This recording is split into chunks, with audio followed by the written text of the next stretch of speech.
Dear traders and investors, welcome to the Next Gen Trading Academy. This side doctor Gaurav Sinha.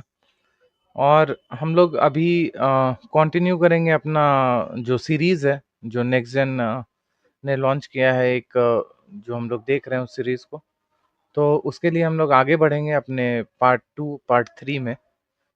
मैं थोड़ा सा उसमें और ऐड करना चाहूँगा कि देखो, जब भी इन लोगों ने ऑब्जर्वेशन किया ना, जब ये लोग ऑब्जर्वेशन में कर रहे थे वेव्स को, तो उन लोगों ने क्या ऑब्जर्व किया कि एक रिपीटिटिव पैटर्न का ऑब्जर्वेशन इन लोग का था।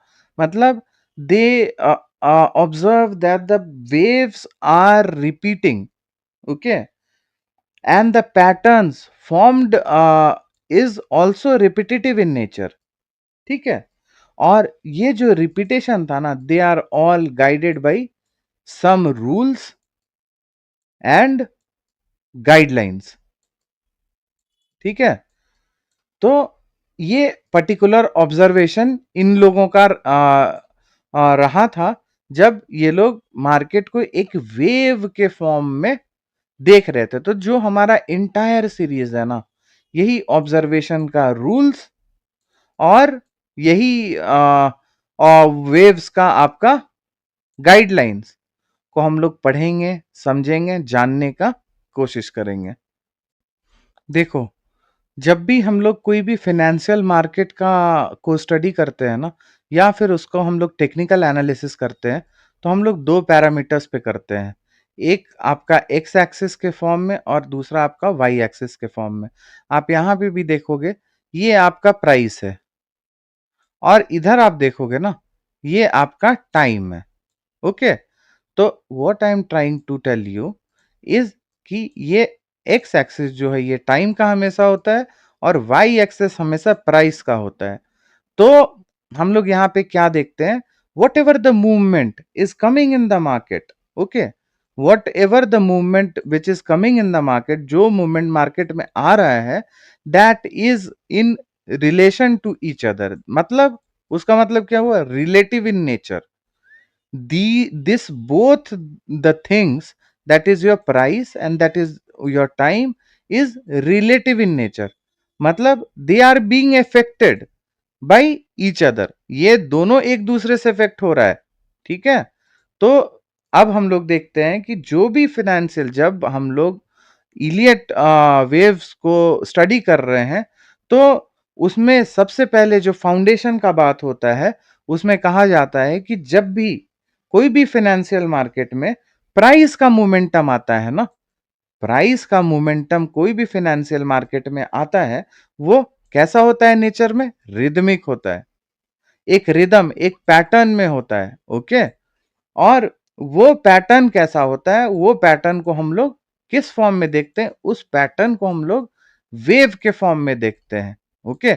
और ये जो वेव्स है ना, ये क्रिएट कैसे होता है, ये क्रिएट कैसे होता है और इसका मोमेंटम किस पे डिपेंड करता है, वो होता है आपका इन्वेस्टर का सेंटिमेंट, और या फिर आपका इन्वेस्टर का साइकोलॉजी, या फिर उसका मूड। मैं देखो ये तीन टर्म को यूज करूंगा, तीनों का मतलब करीबन सेम है। तो just do not get confuse कि मैं कभी सेंटिमेंट बोलूंगा, कभी साइकोलॉजी बोलूंगा, कभी मूड बोलूंगा। ठीक है। तो अभी के रेफरेंस में मैं आपको बता दे रहा हूं कि वेव का जो भी फॉर्मेशन होता है, या फिर जो भी वेव्स को आप देख रहे हो, जो भी पैटर्न्स आपका बन रहा है, वो किससे ड्रिवन है, that is your sentiment of the investor, psychology of the investor, as well as their mood. यही तीन, ऐसा मतलब तीन नहीं बोलेंगे, ये एक्चुअली एक ही है। तो इसी पे हमारा वेव्स डिपेंड करता है, and that is called the foundation of, that is your foundation of Elliot wave theory. Okay. यही आपका फाउंडेशन है इलियट वेव थ्योरी का। इसमें हम लोग ये देखेंगे कि हमेशा ये याद रखने वाली बात होगी कि प्राइस जो है ना, ये प्राइस जो है is directly proportional to the mood और सेंटिमेंट ऑफ द इन्वेस्टर। ठीक है। अब देखो, what we got to know, अब हम लोगों को पता है कि प्राइस जो है वो डायरेक्टली प्रोपोर्शनल टू किसके है? Mood of the investors. और जब ये हमें पता है तो यही हमें वेव्स का एक फॉर्मेशन, वेव का क्रिएशन करता है। ठीक है, ये समझ गए होगे। अब थोड़ा सा मैं इसको डिलीट करता हूं। अब देखो हमें क्या पता चला, प्राइस जो है वो डायरेक्टली प्रोपोर्शनल टू मूड है, जो कि हम लोगों को क्या में रिजल्ट करता है? वेव्स में। ठीक है, ये वेव्स में ये वेव्स को क्रिएट करता है। और वेव्स क्या करता है? वेव्स जब बनता है तो उसको ट्रेडर्स हो गए, इन्वेस्टर्स हो गए, हेज फंड्स हो गए, या फिर आपके बड़े बड़े इन्वेस्टमेंट फर्म्स हो गए, ये सब इस वेव को रिकॉग्नाइज करके और मार्केट में अपना पोजिशनिंग बनाते हैं। समझ रहे हो आप बात को? और जब ये पूरे प्रोसेस को हम लोग देखेंगे ना, तो इस पूरे प्रोसेस को हम लोग किस फॉर्म में जानते हैं? मार्केट साइकिल के फॉर्म में जानते हैं। और किस फॉर्म में जानते हैं? मार्केट साइकिल एंड ट्रेंड्स के फॉर्म में। जब भी हमारा मूड चेंज होगा, हमारा ट्रेंड चेंज होगा। जब भी हमारा मूड चेंज होगा, हमारा मार्केट साइकिल का नेक्स्ट फेज हमें देखने को मिलेगा। समझ रहे हो इस बात को? So what is the conclusion here? अगर हम लोग इसको कंक्लूड करें, तो क्या हम लोग बोल सकते हैं कि जब मूड चेंज होगा, जब मूड चेंज होता है तो प्राइस चेंज होता है, या फिर price is driven by the mood of the investor? तो क्या हम लोग ऐसा बोल सकते हैं, when the mood varies price also varies? So by looking at the price we can जज the mood of the investors. और उससे क्या होगा? That helps to predict, that finally helps to predict or forecast what? The future. Future of what? Price. और वो future is related to the aspect of time. और price तो आपका price है ही। तो ये देखो, what we are combining here, price with respect to time.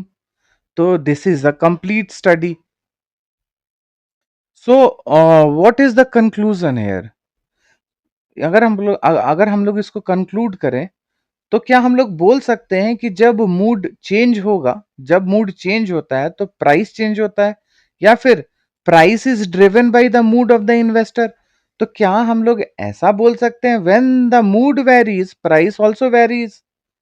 So by looking at the price we can जज the mood of the investors. और उससे क्या होगा? That helps to predict, that finally helps to predict or forecast what? The future. Future of what? Price. और वो future is related to the aspect of time. और price तो आपका price है ही।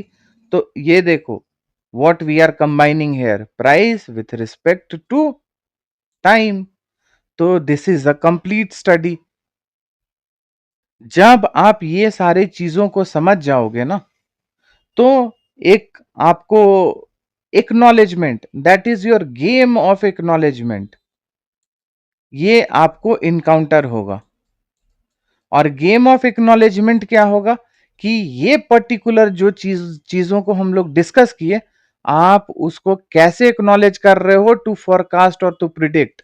अगर आपका एक्नॉलेजमेंट में लैग है या एरर है, तो ये आपका प्रिडिक्शन और फोरकास्ट गलत होगा।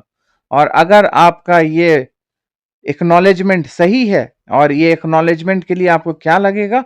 आपको थॉरो स्टडी लगेगा, प्रैक्टिस लगेगा, खुद का रिसर्च लगेगा, और प्लस योर एक्सपर्टीज लगेगा, जितना आप मार्केट में टाइम इन्वेस्ट किए हो।